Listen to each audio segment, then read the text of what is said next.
Nadia Khan Qadri صاحبہ آپ کی طرف آتے ہیں. فادرس ڈے ہو یا پھر مدرس ڈے ہو، یعنی ایک دن میں جو وقت میسر آ گیا اور اس کے حوالے سے بتا دیا گیا کہ آج کے دن میں ہم اپنی ماں سے محبت کا اظہار کر رہے ہیں، اور لوگوں کا کہنا یہ ہے کہ یہ قطعاً غلط نہیں ہے اور ٹھیک ہے، لوگوں کے اندر اویئرنس آ رہی ہے. تو یہ جو آج کے دور میں لوگوں کا کہنا یہ ہے کہ اویئرنس آ رہی ہے، تو جو قرآن نے پہلے ہی بتا دیا کہ ماں کی محبت اور ماں سے مقام اور مرتبہ اس کی درجہ بندی کیا ہے، وہ لوگوں کے سامنے جو ہے وہ بالکل اس کو لوگ ڈینائی کر رہے ہیں. اس پر میں چاہوں گا آپ تھوڑی سی تفصیلاً کلام آپ فرمائیے گا. یہ بڑا خوبصورت آپ نے پوائنٹ جو ہے وہ پٹ کیا ہے، اور یہ وقت کی ضرورت بھی ہے، اور شاید نہ چاہتے ہوئے بھی یہ میری خواہشات میں سے ایک خواہش تھی کہ آپ ایسا کوئی سوال کریں. بسم اللہ. کہ دیکھیں یہ جو تلقید ہوتی ہے یہ کرنا کہیں ضروری بھی ہوتا ہے، لیکن اندھی تلقید کر لینا یہ جو ہے یہ اسلام میں اس کا کوئی تعلق نہیں ہے، نہ ہی اس کا کوئی واسطہ ہے کہ آپ کسی کے پیچھے لگ جائیں، نہ آپ سرچ آؤٹ کریں کہ وہ کیا کرنا چاہ رہے ہیں، کیا کہنا چاہ رہے ہیں. اب یہ جو مدر ڈے ہے یہ مئی کے مہینہ میں منایا جاتا ہے، اور یہ 1870 میں اس کا آغاز ہوا تھا. ٹھیک ہے. اور یہ ایک انگریز نامی خاتون تھی، ایک انگریز خاتون تھی، انہوں نے اپنی والدہ کی یاد میں منایا تھا. اب سال کے بعد وہ منا رہی ہیں، سالوں بعد اپنی والدہ کے ساتھ، اور ان کا ایک لائف سٹائل ہے کہ وہ جب ماں باپ بوڑھے ہوتے ہیں تو وہ انہوں نے کچھ ہاؤسز بنائے ہوئے ہیں، اولڈ ایج ہوم، وہاں پر وہ چھوڑ آتے ہیں. اور سٹارٹنگ میں تو یہ سنڈے ٹو سنڈے ہوا تھا کہ یعنی اتوار کا دن ہے اور والدین کے ساتھ جا کر ملنا ہے، اور انہیں پھول پیش کرنے ہیں سرخ رنگ کے، اور جن کی دنیا سے چلی گئی ہیں وہ جو ہے وہ سفید رنگ کے پھول جو ہیں وہ دیں. یہ اس طرح کا معاملہ ہوا تھا. اور پھر 1870 میں باقاعدہ اس کا آغاز ہو گیا تھا، اور پھر اس کو جو ہے وہ ایک پورا گورنمنٹ کے حوالہ سے اس کی اجازت ملی اور اس کو لوگوں نے منانا شروع کر دیا. ایک سکول سے اس کا آغاز ہوا تھا، اور پھر اس کے بعد امریکہ نے اس کو جو ہے وہ آگے جو گورنمنٹ کی سطح پر جو ہے وہ اس کو سمجھ لیں کہ اس کو کنفرم کر دیا تھا کہ یہ ہوگا، ہر سال ہوگا، منایا جائے گا، اور والدین کے حوالہ سے. اب ان لوگوں کے پاس تو یہ چیز ایک بہانہ بن گیا نا کہ ہم نے سنڈے ٹو سنڈے والدین سے ملنا ہے، تو ہمارے والدین تو اللہ رب العزت اپنے پاس رکھنے کا حکم دیا ہے. یہ ایک المیہ ہے.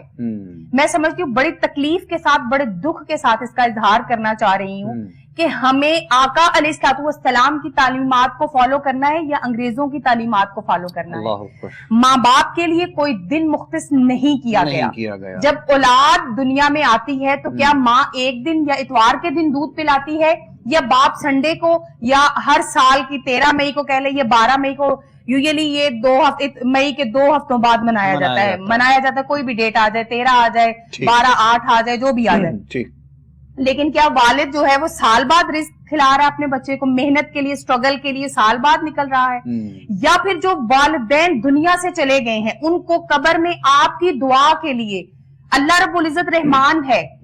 اللہ رب العزت آقا علیہ الصلوۃ والسلام کی حدیث مبارکہ ہے کہ ایک شخص کو اللہ پاک حکم دیتا ہے اس کو جنت میں ڈال دو، اور فرشتے اس کو جنت میں لے کے جا رہے ہیں، وہ رب کی طرف حیرت سے دیکھ رہا ہے اور سوال کر رہا ہے کہ رب العالمین میں تو تارک صلاۃ و صوم تھا، میں نے نماز نہیں پڑھی، میرے نامہ اعمال میں کوئی نیکیاں موجود نہیں ہیں، آپ ان کو جنت کا حکم دے رہے ہیں. اللہ پاک فرماتا ہے کہ اگر تیرے اعمال کی طرف جاؤں تو اسی قابل ہے کہ تجھے دوزخ میں جلاؤں، مگر تو پیچھے اپنا ایک بیٹا چھوڑ کے آیا ہے جو مجھے رحمان کہتا ہے، اور میری شان رحمانیت کو یہ بات گوارا نہیں ہے کہ وہ مجھے رحمان کہے اور میں تجھے آگ میں چلا دوں. یعنی اللہ رب العزت بچوں کے مطلب اگر ماں باپ گناہ گار ہیں بھی اللہ رب العزت معاف فرمائے. یہ جملے ماں باپ کے شیان شان نہیں ہے، نہ میں یہ بولنا چاہتی ہوں. اگر ان سے کوئی گناہ ہو گیا ہے اور اس کی اللہ رب العزت نے توبہ ان کی قبول نہیں کی مگر اولاد کو صدقہ جاریہ کہہ دیا، اور اگر ماں باپ کو ضرورت آج ہے میری دعا کی، سلطانی صاحب بات کو انڈرسٹینڈ کریے گا، ماں کو آج ضرورت ہے میری دعا کی، اور میں سال بعد جا کر وہ مدرس ڈے آئے گا یا فادر ڈے آئے گا سال بعد، تو میں تب جا کے قبر پر دعا کروں گی، یا پھر ہم اس انتظار میں رہیں کہ کب وہ دن آئے اور ہم جائیں. تو یہ چیز بالکل ہماری سوسائٹی، اسلامک سوسائٹی، اسلامی معاشرہ اس سے تصادم کرتی ہے. یہ ہمارا دین نہیں ہے، یہ ہمارا آقا علیہ الصلوۃ والسلام کا فرمان نہیں، میرے رب العالمین کا فرمان نہیں. بلکہ میں یہاں ایک بات مینشن کرتی ہوں کہ جب ہم بچپن میں تھے، آپ تھے، میں ہوں، یا دیگر لوگ جو سننے والے ہیں وہ تھے بچپن میں، تو جب ہمارے والدین گھر میں آتے تھے، کہیں 2 گھنٹے کے لیے باہر جاتے ہیں یا رزق کمانے کے لیے باپ ہی گیا ہے یا ماں بھی جاب کرتی ہے وہ بھی گئی ہے، واپس آتے